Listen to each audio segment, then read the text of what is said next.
This is session 2 of Hang In There. And we said yesterday that we're called to stand firm in the faith, but standing firm isn't always easy.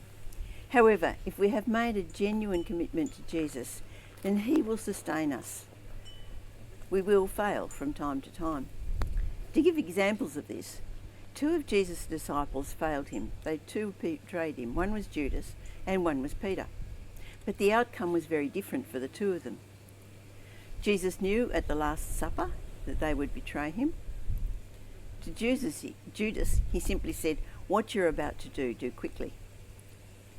Judas is somewhere described as a son of perdition from the beginning. In other words, he was not following Jesus for the right reason. We don't know what his reasons were. There may have been affection, there may have been just sort of admiration, but obviously not the right reasons. His heart wasn't there. Peter had said, "I will die for you, Jesus." In Luke 22:31, Jesus says to him, "Simon, Simon, Satan has asked to sift all of you like wheat. But I've prayed for you, Simon, that your faith may not fail. And when you turn back, strengthen your brothers." Jesus knew that Peter would fail, but he prayed for him knowing that his heart would call him back. God does not let up on us just because we fail him at some time. Peter was given the opportunity to affirm his commitment to Jesus after the resurrection. And Jesus didn't say to him, "Now, Peter, are you going to stand firm now?" He said, "Peter, do you love me?" Peter affirms the love 3 times, whereas he had denied him 3 times. It says Peter was hurt when Jesus asked him the 3rd time.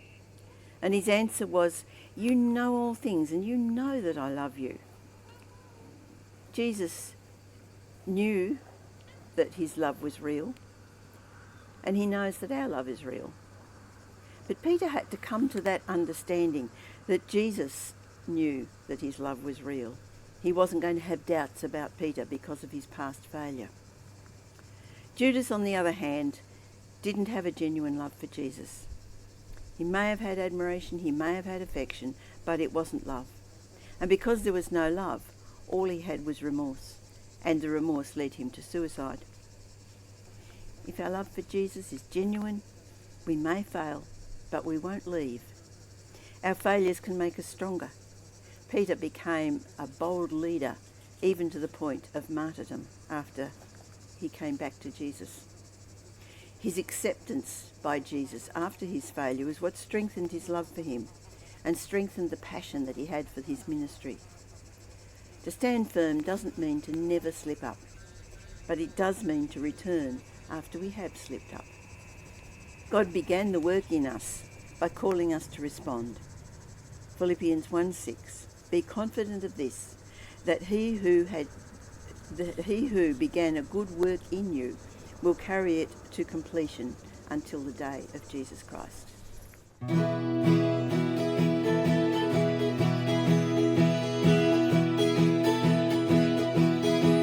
My first love is a blazing fire. I feel his powerful love in me, for he has kindled a flame of passion, and I will let it grow in me. And in the night I will sing your praise, my love. And in the morning I'll seek your face, my love. And like a child I will dance in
church's slumber. Revive the fire that has grown so dim. Renew the love of the first encounters, that we may come alive again, and we will rise like the dawn throughout the earth, until the trumpet announces your return. And like a child